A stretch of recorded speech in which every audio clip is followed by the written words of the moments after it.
And welcome. You are listening to the Financial Survival Network. I'm Kerry Lutz. Well, every now and then we get a guest on who just really kind of leaves me speechless.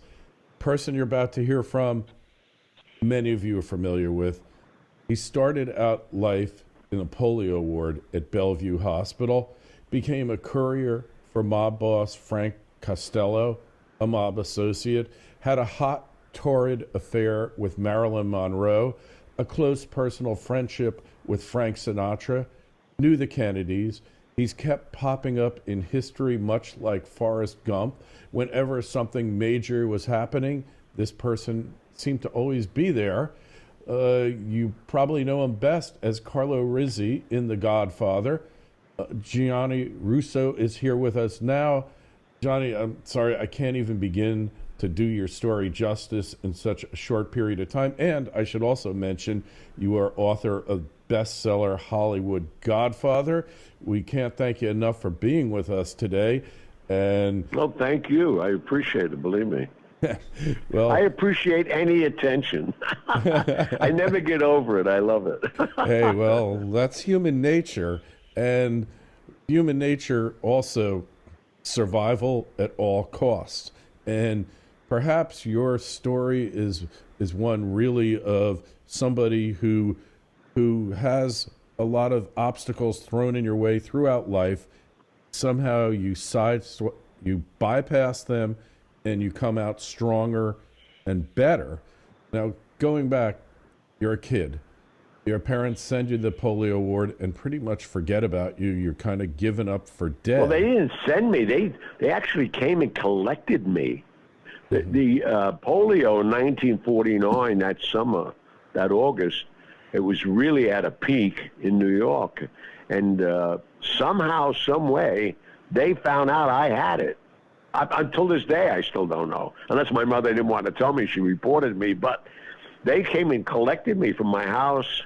And at, 6.5, who knew the word or the definition of the word quarantined? I learned fast. 5 years, nobody came. Wow. And I was so bitter. I can imagine. I mean, do you have abandonment issues in your life to this day? Are you afraid that you get close to somebody and they're going to leave you? You know what I like about it as I reflect on it? It's to me, I'm glad I'm not an independent, a dependent type of kid. I see, I have 11 kids of my own. I have 2 daughters, 9 sons, and 10 grandsons. So I have a good view of 21 kids growing up from the span of 59 to 3 months old. And they're so dependent, and they think they're entitled. To me, I hit the streets at 12 after spending 5 years in that nut house, that's truly what it was. And they turned it into a polio ward, 2 floors. Chamber of Horrors. But I never stopped, and I'm still. My son said to me the other day, "Dad, when are you going to stop?" He politely reminded me in a year and a half I'll be 80. I said, you're always full of great messages. I hung up on him. That's amazing. So this place was a chamber of horrors, the polio. Oh, my God, yeah. And you wound up offing a pedophile who was trying to attack you. You did... Well, Dolores Barone, who happened to be Carlo Gambino's niece, when I got there, she was just a candy striper, a nurse in training. By the time I left, she was an RN. But she warned me about this guy, because when I was young, I was a good-looking kid. And 11 or 12-year-old, this is the type of kids this guy liked. Now, back in 49, I'm sure the state wanted nobody to know that there was a pedophile as a physical therapist. And I don't know how much exploitation there was then, even in the news. So when he attacked me, he got the wrong guy. Yeah, and I killed him. You were ready. So preparation is always a key in life, just like your acting roles, just like anything else. You're always prepared, right? Thank God I'm the only person in the world that could say Marlon Brando was his only acting teacher. Frank Sinatra was his only singing teacher. and I lost my virginity to Marilyn Monroe at 16. That's not a bad record. That's okay. Yeah, so your hot, steamy affair with Marilyn Monroe, that was kind of a confluence of events here because you got caught for truancy, and then Frank Costello sent you to beauty school. Yeah, I had to go. Well, he didn't realize that, I was already working for him for 2 or 3 years as a messenger. And then when I got caught, they put me in Wilford Academy above the Lindy's on Broadway. But I was only supposed to report there at 9 o'clock and then leave. But when I got there, there's 20 or 30 good-looking little girls there. Where were you to find 20 or 30 girls in New York City at 9 o'clock in the morning? So I showed up every day until I had to meet him at 11. And then these guys came in, Mark Sinclair, who I became lifelong friends with. In fact, he's a thread in an ongoing story that I know you had Mark Shaw on, Collateral Damage, because I don't know if you're aware of it. Mark was the one that found Dorothy Kilgallen dead. Right. Did you know that? Yes, that's right. So Mark and Kenneth, they were partners at the time, and Kenneth was well known because he was Jackie Kennedy's hairdresser, and they were hiring shampoo boys. And again, my looks at that age got me the job, because I guess they thought they were going to, whatever. I can't even talk about that on the radio. They thought they would take some liberties with your person there. So they made me a shampoo boy there, which was great because I got credits as if I was going to school, and I got tips. And I used to pass Lily Daché, who was a haberdasher, who had a salon above it. And when I walked down 56th Street, you always saw the limousines and the debutantes getting out. So I was ready to go there. And my fourth head of hair was Marilyn Monroe. I couldn't believe it. And I didn't even know how long I was looking at her, because we all know the configuration of a shampoo basin. She was looking at the ceiling, and she said, "Is there somebody here?" And I said, "Excuse me, I'm sorry." And they taught me the whole routine. You had to run the water and put the temperature on the inside of her wrist so she can improve the temperature. Then I read the card. She likes a hard massage. And your audience and all of us know the configuration of a shampoo basin. So I had my 3-piece set on her shoulders as I'm washing her hair. And very she's intimate moaning. setting.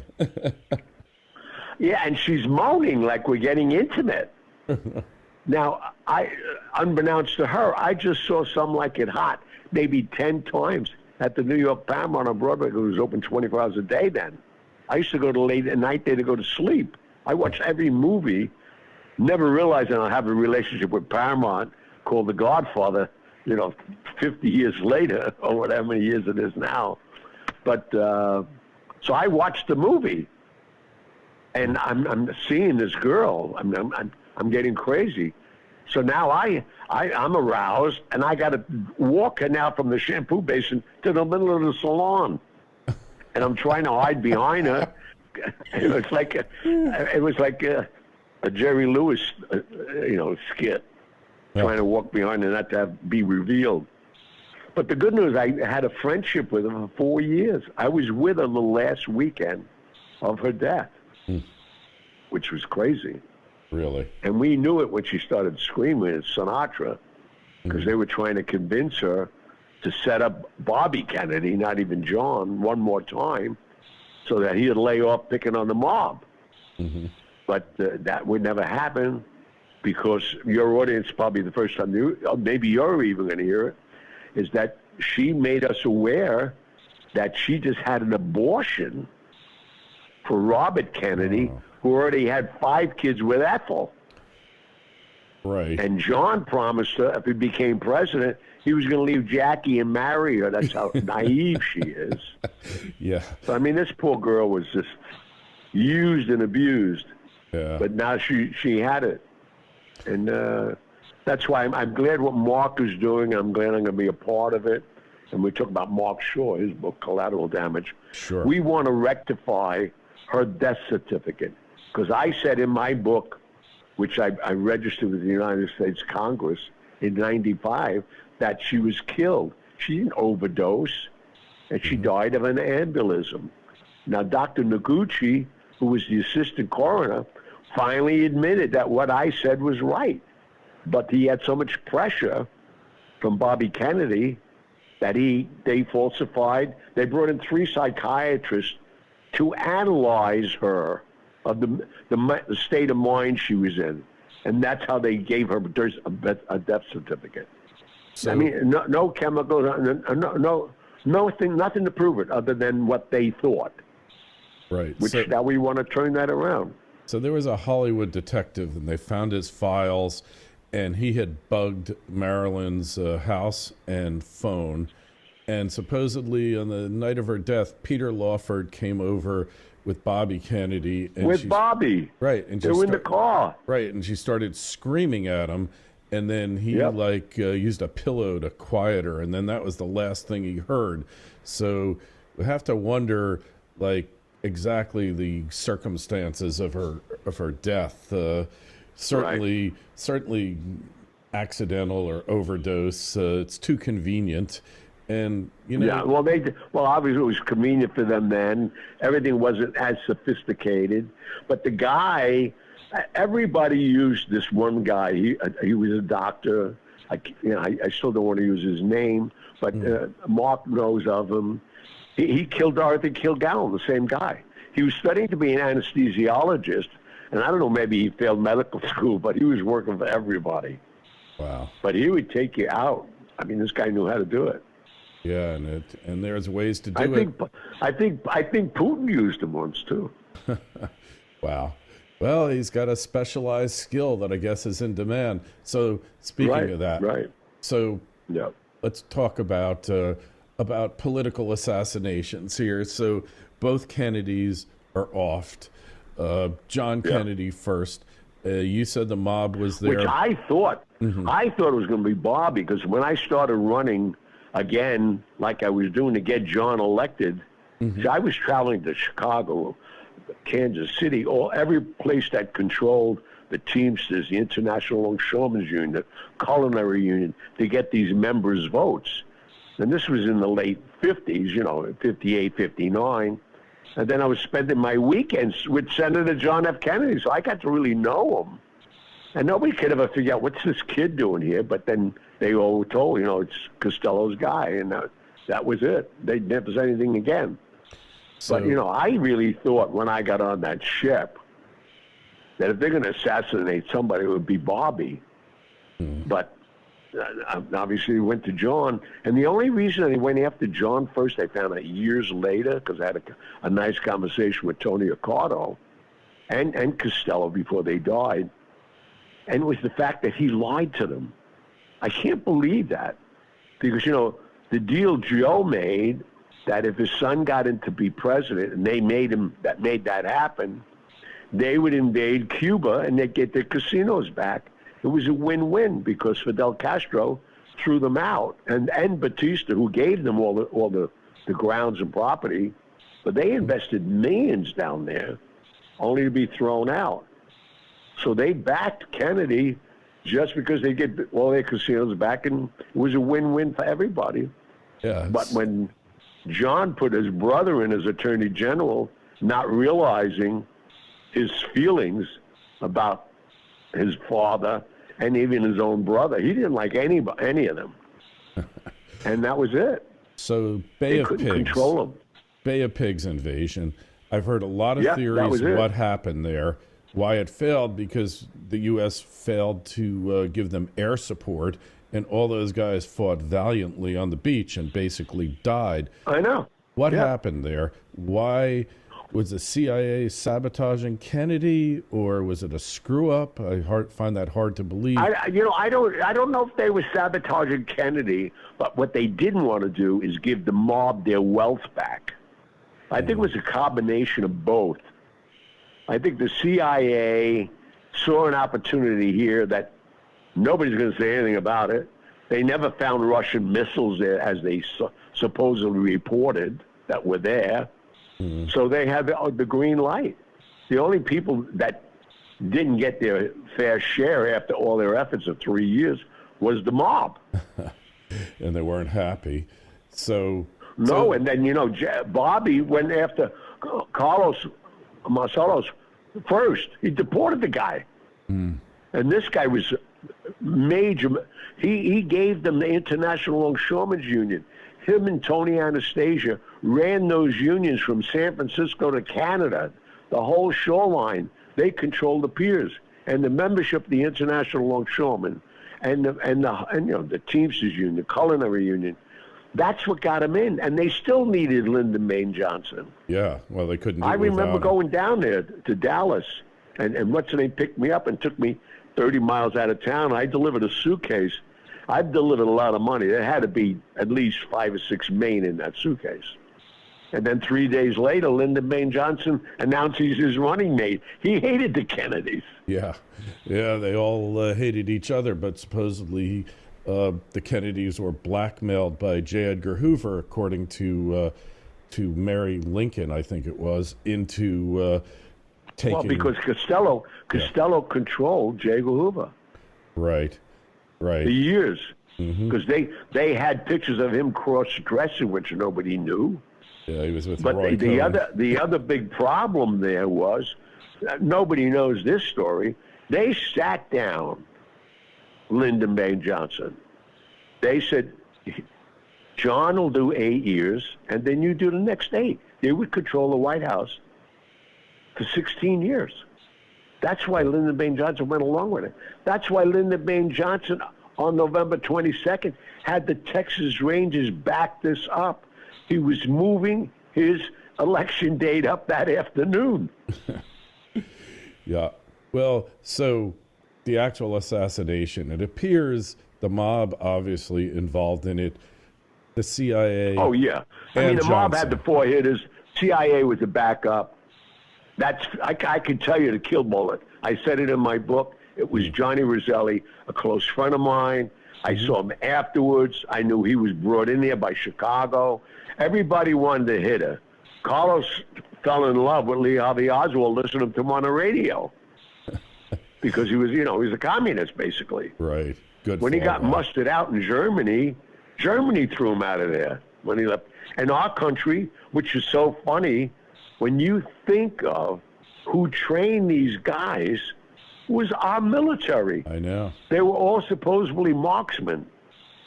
What about that guy, James Files? Now, he said he was there on the grassy knoll and he fired the last shot that hit Kennedy. How about what's her name, too? The Irishman. He said he supplied the guns. Oh, yeah, we needed you to supply guns. They were all taking bows they don't deserve. Mm-hmm. The only ones I could talk to you about is the ones I know. Right. Gianni Russo was Chicago. Lee Harvey Oswald, I know I bumped into him the Tuesday before I went up to see Costello to say that it was on. And that was that Friday. So I'm talking about the 21st. Did Oswald actually do it, though? I mean, or is he just a total patsy? Oswald shot Connolly. Yeah. Mm-hmm. That's where his bullet went. So he was Roselli's, off. Yeah. he was in the store. He wasn't off. Mm-hmm. They were cleaning the car out. And so even if he missed, see, these guys, they know. In that car, I'm surprised Jackie didn't get hit. A slight wind changes the direction of the bullet. That's why they wanted it from so many areas, and they still had the Texas Rangers and the CIA as backup. Mm-hmm. They had cold guns. So what about Jack Ruby? What was his deal? He was there to clean up loose ends? He was. They convinced Jack Ruby, as stupid as he was, because he worked for the mob, Costello and Chicago, running all the strip joints and their slot things in Dallas for years. So they told him, "We'll get you downstairs, shoot," because there was 73 people on a hit list. Mm-hmm. 72 got killed. I was the 73rd. I left the country. Yeah. Dorothy Kilgallen was the last one. But they never got me. Obviously, it was over with. But the only reason they wanted Dorothy Kilgallen because she and Marilyn amassed so much facts and she was coming out with a book, would have again destroyed the Kennedys. So they had to shut her up. Okay, so then fast forward to 1968, and Bobby Kennedy's running for president. We could argue whether he was suited for it or not. They couldn't allow that to happen, could they? No, and what they did, that Sirhan Sirhan kid, which was the basis for the Manchurian Candidate movie, they hypnotized this kid. They knew key words he was going to say in his speech. They got him a job at the Hollywood Roosevelt Hotel months before. So when they came and checked, he was a normal kid. He was a runner. They had guns planted everywhere in that dining room, about 4 different places. So he would get his shot. Amazing. And they convinced him that if Bobby got in, Palestine would be abolished because they were so in line with Israel. And he thought he was doing a patriotic act for his country. Yeah, well, they can, when they use drugs and hypnosis, they can get people to do anything. Oh, I know. They wouldn't let them, they would never do. Hypnosis alone's not enough. They got to use the narco hypnosis. Hey, so. Oh, yeah, that's what it was. So, Johnny, in your See, life. and again, it's this guy, this doctor, he can let you do anything you want. Yeah. He could convince you it was insane. Hey, so your life, you've had a lot of adversity, all right, starting at a really young age, at 6.5. How do you deal with adversity in your life? And what suggestion do you give to people who are going through horrible times now because of the economy, the pandemic? You've kind of seen it all here, Johnny. Oh, yeah, no, I mean, and to advise the people, I just finished a show down in San Diego at the Apollo Hotel this past weekend. And the closing part of my show, because we're talking about 2 pandemics, 70-something years apart. I was polio in 1949, then this pandemic hits, and it all affected your audience, everybody in the world. I mean, look how many people died. And to answer your question, you got to be positive. Even with the people that I lost, even the stress that I was under, subconsciously, and I could weather a lot of storms.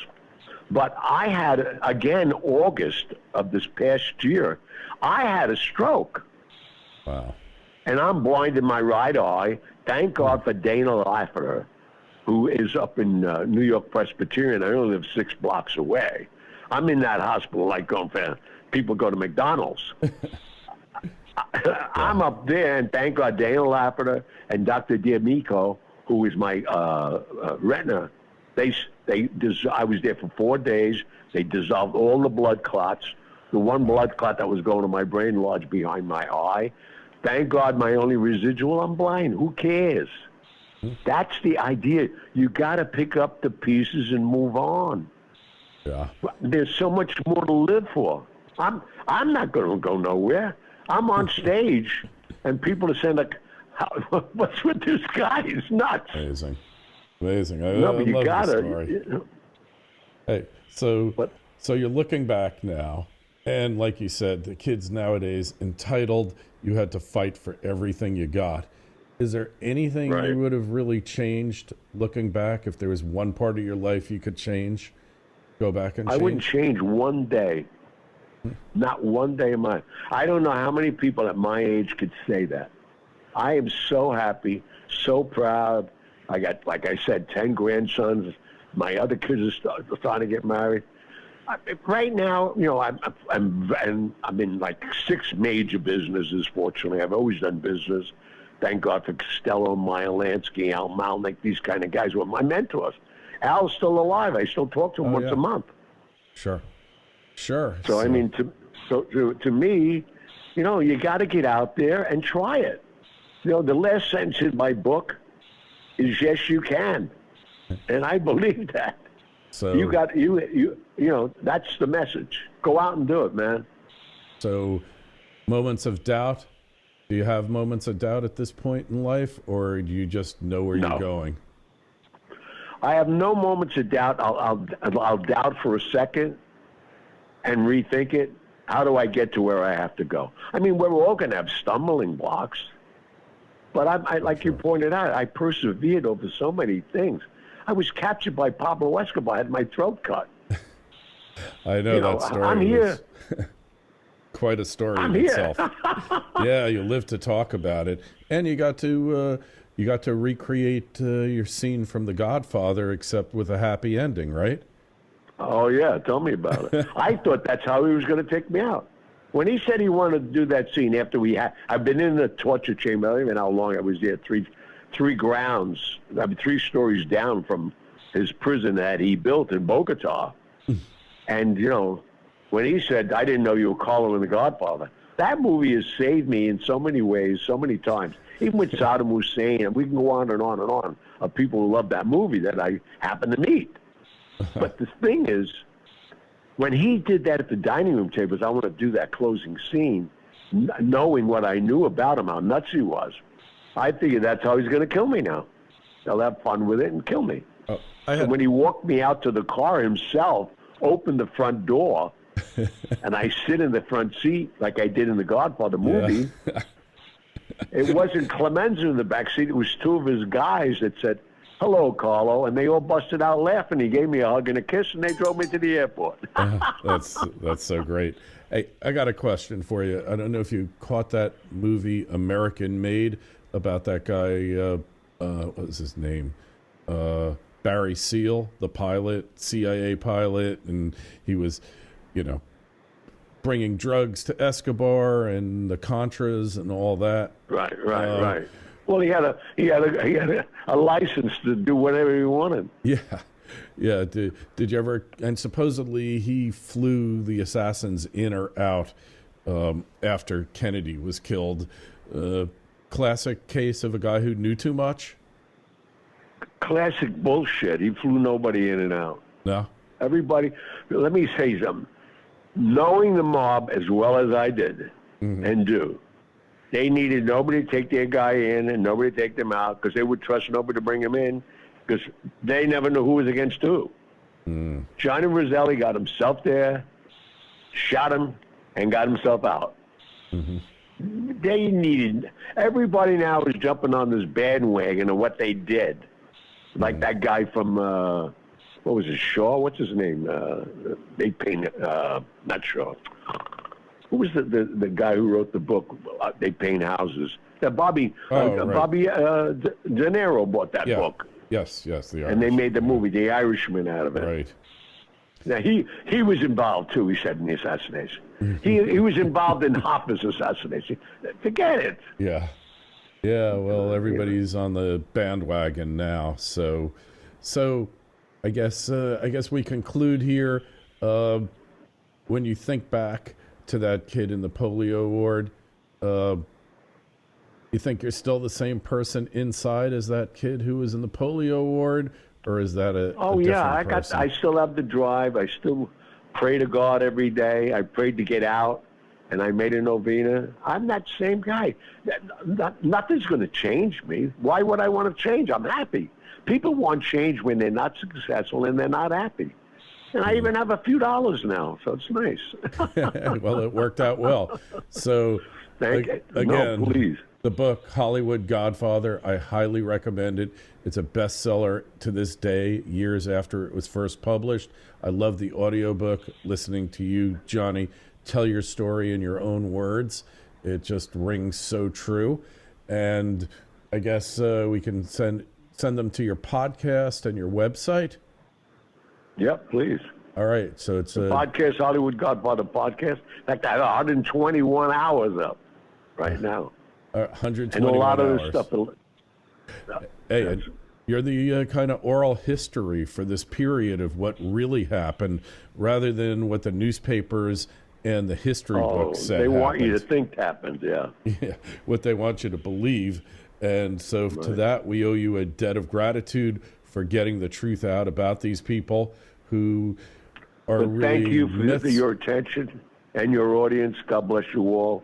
But it's been great, man. And thank you again. Right. Well, I really appreciate this interview. And if you have any questions for Gianni, send me an email, kl@kerrylutz.com. I'll send it off to him.